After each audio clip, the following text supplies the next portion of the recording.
Alexander the Great died at 32, his empire vast and unyielding. Yet within a generation, it fractured into warring kingdoms, a testament to ambition's limits. Born a prince, Alexander inherited a formidable army and a vision of conquest. He carved an empire from Greece to India in just 13 years. His military genius was undeniable. His vision, however, was perhaps too grand for the men he left behind. From the dusty plains of Macedon, Alexander unleashed a storm upon the ancient world. His phalanxes shattered Persian might at Granicus, Issus, and Gaugamela. Cities fell, and vast territories bowed to his will. He envisioned a unified realm, a blend of cultures and peoples. He founded cities, encouraging intermarriage and the dissemination of Greek language and ideas.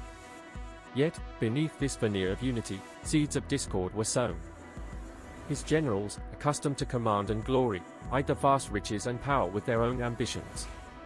The empire, built on Alexander's charisma and military might, lacked a clear succession plan. It was a structure dependent on a single, brilliant, and ultimately mortal, architect. Alexander's sudden death in Babylon was the tremor that shattered the foundation. Without his unifying presence, the generals turned on each other.